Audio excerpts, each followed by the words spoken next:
Karina? Après les derniers examens, les médecins disent quoi? Qu'ils souffrent de quoi, finalement? Ben, je pense qu'au départ, d'abord, il y avait une cirrhose de foie.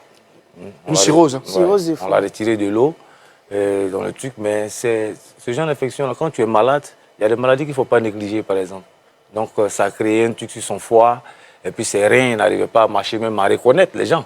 Voilà, ils ne savaient même pas ce qui se passe. Donc, maintenant, bon, ça va.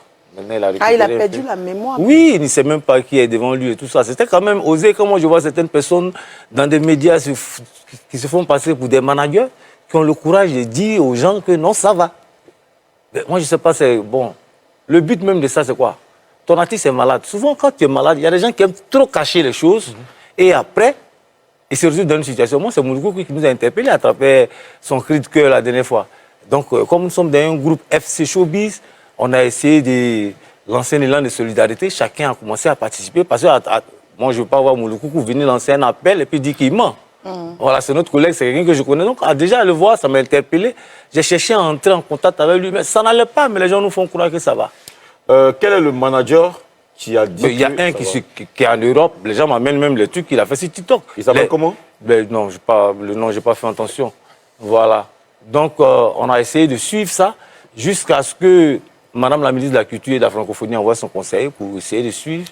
Voilà. Je veux savoir, ce manager, pourquoi il a dit que ça va? Alors que toi, tu savais que ça... Non, moi, qu'est-ce qu'il a dit exactement?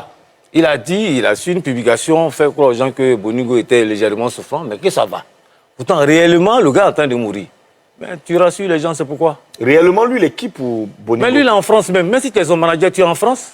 Quelqu'un même qui ne sait même pas à qui il parle, il va te dire quoi au téléphone? Peut-être qu'il a fait un appel vidéo. Est-ce qu'il n'a pas eu des informations? Il n'y avait pas d'appel vidéo. Il n'y avait aucun appel. Il n'y a pas d'appel vidéo. Moi, j'étais à la clinique quand il appelait. Mais le gars n'avait même pas conscience.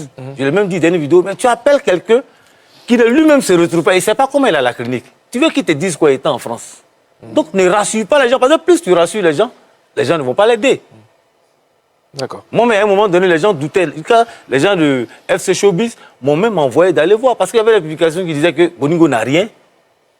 Il est malade, il n'est pas malade. Mais au fait, c'était quoi? Le but, c'était quoi? Mais l'enfant, il est vraiment... Et quand tu es parti le voir, qu'est-ce que tu as constaté? Quand tu allais le voir la première fois, qu'est-ce que tu as constaté? D'abord, quand il a piqué sa crise, on a fait d'abord le tour des hôpitaux que... ESSO ont fait le tour des hôpitaux. D'abord, de la clinique Le Grand, ils sont allés, on dit, il n'y a pas de place. Ils sont allés à Trècheville, au CHU de Trècheville, il n'y a pas de place. Moi, j'appelais chaque 20 minutes. Au CHU de Cocody, on dit, va au CHU d'Angré. On a dit, mais non. Notre ministre a dit, mais attends, trop, c'est trop. À cause de quoi on fait le tour de l'hôpital? Mais si tu as le feuille sur toi, est-ce qu'on peut te dire qu'il n'y a pas de place pour toi à l'hôpital? Ou bien tu as au moins une assurance maladie. Donc, Madame la ministre a envoyé un conseiller là-bas. Et puis, il y avait un représentant de Sérédier qui était là, Bansé, voilà, qui était là, qui est entré aussi en contact avec Sérédier. D'accord. Maintenant, toi, El Commandant, quand tu as vu Boningo, quand tu es allé le voir, dans quel état il était? Mais je viens. Après la crise qu'il a piquée la même nuit, il fallait l'emmener dans un coin d'urgence. Parce que le gars est mourant et on le prend pour se balader à Abidjan. Moi, ça m'a un peu choqué. Se balader à Abidjan? Oui, on fait le tour de pourquoi il n'y a pas de place. Au CHU de Trècheville, il n'y a pas de place. Au CHU de Cocody, il n'y a pas de place. On dit, va à Angré. Peut-être ils vont te dire, va au CHU d'Azopé. Mais il est déjà mourant. Disais les médecins aussi, quand ils voient que tu veux aller en Mauritanie, eux, ils savent, hein, souvent ils te font tourner. Bon, Mauritanie, c'est quoi? Mourir. Ah. Donc, eux, ils savent. Moi, c'est comme ça que je vois. Je ne pensais pas qu'aujourd'hui, Boningo pouvait atteindre le jour. Donc, quand on l'amène, il y a Bansé qui propose à Sérédier de dire, voici la situation. En fait, de place, on est en train de tourner, les gens ne veulent pas s'occuper de l'artiste. Donc, le capitaine se propose et dit, bon, allez à la PISAM. La PISAM, la caution fait 1 million. Allez-y. L'intention déjà du capitaine Sérédier, c'est une bonne intention. Il n'a pas refusé de payer. Amenez-le, j'ai payé les 1 million. Mais le conseiller de Madame la ministre est dépêché, il est là. Est-ce que son ministère de tutelle peut le laisser prendre? Quelqu'un d'autre va le prendre pour partir. Elle envoie son conseiller, prends mon artiste, va t'occuper de lui. Trouve clinique, comme il n'y a pas de place là, trouve clinique, on va vider les caisses du ministère de la Culture pour traiter l'artiste. Donc c'est comme ça, c'est le médecin qui est au CHU, qui a pris Boningo, a dit non, il y a un spécialiste qui peut traiter le mal dont tu souffres à Yopougon dans une clinique.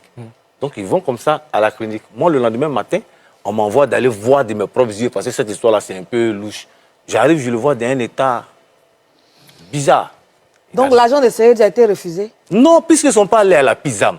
Donc le capitaine ne paye plus. Moi, je te dis, va à Djamé. Toi, tu vas à Trècheville. C'est que tu as ton transport pour aller à Trècheville? D'accord. Donc tu l'as vu dans un état bizarre.